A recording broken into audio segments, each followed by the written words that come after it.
भक्ति अंकुर श्री माधवेंद्रपुरी पाद रेमुना आए। कब आए? पहले तो आप गिरिराज जी ही निवास करते थे। गिरिराज जी में जिसको जतिपुरा कहते हैं, इसका नाम यतिपुरा है। यतिपुरा क्यों था? क्योंकि माधवेंद्रपुरी पाद जी निवास करते थे और माधवेंद्रपुरी पाद जी ने यहाँ पर श्रीनाथ जी का प्रकाश किया। ये प्राचीन कथा है। श्रीनाथ जी प्रकट भय। इस युग का पहला 56 भोग माधवेंद्रपुरी पाद ने लगाया। सब गांवों को आज्ञा की और सबने 56 भोग अर्पण किए। फिर एक दिन श्रीनाथ जी ने स्वप्न दिया माधवेंद्रपुरी पाद को, बाबा मैं बहुत दिनों से गिरिराज जी के नीचे दबा था, तुमने प्रकट किया, लेकिन मेरे शरीर में जलन हो रही है। बहुत दिन से दबा था ना नीचे, तो तुम मेरे शरीर पर चंदन लगाओ, कपूर घिस के, केसर घिस के शरीर पे चंदन का लेप करो तो मेरा ये ताप दूर हो। ठीक है। कहां से आएगा चंदन? बोले जगन्नाथपुरी की यात्रा करो, जगन्नाथपुरी में बहुत दिव्य चंदन मिलता है, वहां से लेके आओ। तो अपने 2 बंगाली शिष्यों को, सेवकों को श्रीनाथ जी की सेवा में छोड़ दिया और स्वयं माधवेंद्रपुरी पाद ने गिरिराज जी से पैदल जगन्नाथपुरी की यात्रा की प्रभु के सुख के लिए। और जब चंदन कपूर लेने जा रहे थे तो रास्ते में गोपीनाथ जी का मंदिर पड़ा। दर्शन किए, विभोर हो गए। गोपीनाथ जी में एक नियम है, ठाकुर जी को प्रति शयन भोग में 12 कुल्लड़ क्षीर भोग लगती है। उसे अमृत केली कहते हैं। अति दिव्य भोग होता है वो। ऐसा समझिए कि रबड़ी, विचित्र। हमने भी बहुत ठाकुर जी के प्रसाद ग्रहण किए, पर वो क्षीर चोरा गोपीनाथ जी जैसी क्षीर वो दुर्लभ है इस सृष्टि में। आज भी उसका दिव्य स्वाद है। तो वो 12 कुल्लड़ में ठाकुर जी को पहले से ही भोग लगती है, बड़ी प्रसिद्ध। माधवेंद्रपुरी पाद दर्शन किए, कीर्तन किए और मन में आया कि ठाकुर जी का थोड़ा प्रसाद हमको भी मिल जाता, लेकिन पुजारी ने नहीं दिया। और उनकी अयाचित वृत्ति थी, मांगते थे नहीं किसी से, अपने आप मिल जाता तो ले लेते, मांगेंगे नहीं।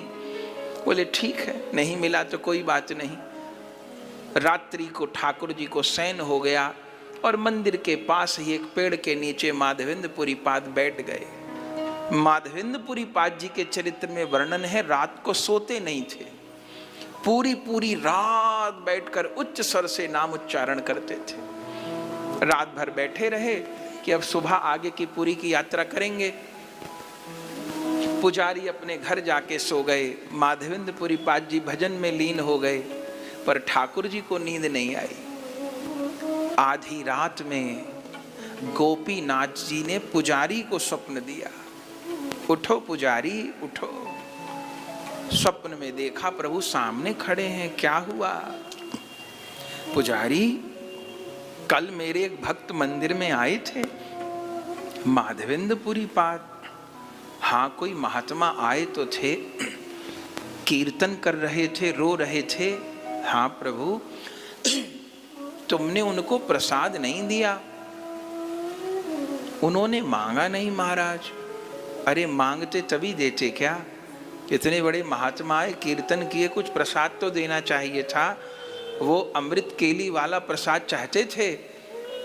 गलती हो गई प्रभु, अब कल जरूर उनको प्रसाद दे दूंगा। अरे कल कहाँ दोगे, वो रहेंगे थोड़ी, वो तो सवेरे ही पुरी चले जाएंगे, वो जगन्नाथपुरी जा रहे हैं चंदन लेने। अरे तो अब कैसे हो? वो तो सब भोग लग गया और जिन यजमान लोगों ने भोग लगवाया था उन सबको प्रसाद भी चला गया, सब बट गए। अब तो है नहीं, कल बनेगी, भोग लगेगी तब।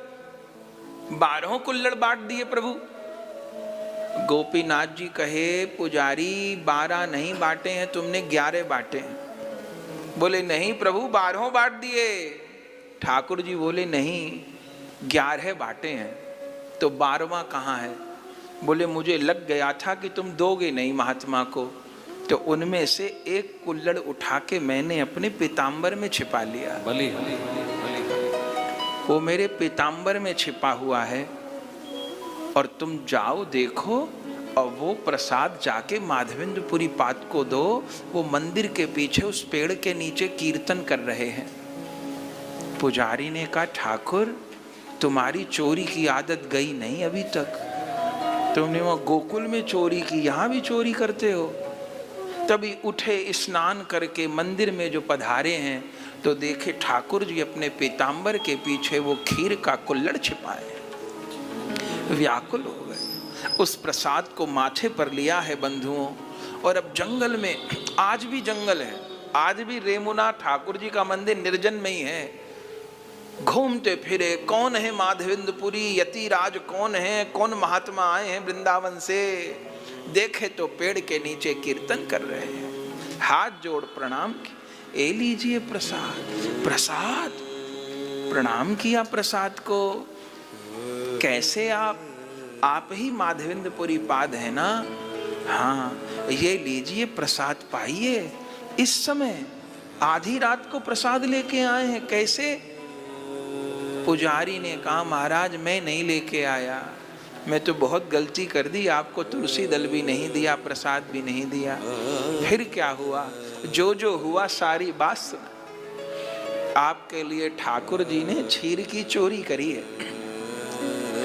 व्याकुल हो गई माधवेंद्रपुरी पाद सुन करके। रात में रोते रोते उस प्रसाद को पा रहे, एक एक और पाते जाते, कभी माथे से लगाते हैं, हृदय से लगाते हैं, प्रसाद पा रहे, रो रहे। और ग्रंथ में वर्णन केवल प्रसाद ही नहीं पाया, उस मिट्टी के कुल्हड़ को भी नहीं फेंका। ये मेरे ठाकुर ने अपने हाथ से छुआ है। उस मिट्टी के कुल्हड़ को भी अपने वस्त्र में बांध लिया। और जितने दिन जीवित रहे माधवेंद्रपुरी पाद, प्रतिदिन उस कुल्हड़ को तोड़ के पाते थे। प्रसाद तो पाए, उस कुल्हड़ को फेंके नहीं। आनंद हो गया। ये नित्यानंद प्रभु जी कथा सुना रहे हैं। महाप्रभु जी उस दिन से क्या हुआ, सवेरे तो पूरे नगर में बात फैल गई। ब्राह्मण ने सबको बताया तो ठाकुर जी आकाशवाणी किए, बोले आज से मेरा गोपीनाथ नाम नहीं है, अब मेरा नाम है क्षीर चोरा गोपीनाथ। सोचिए, दुनिया में कोई अपने आप को चोर कहलवाना पसंद करता है? कोई चोरी करे भी उसको चोर कह दो तो लड़ जाएगा। हमारे ठाकुर अपने को चोर कहलाना पसंद करते हैं। क्षीर चोरा गोपीनाथ। जब जब क्षीर चोरा कहेंगे तब तब माधवेंद्रपुरी की याद आएगी। तब से ठाकुर क्षीर चोरा हो गए। और माधवेंद्रपुरी पाद जी की भी पास में समाधि है महाप्रभु जी।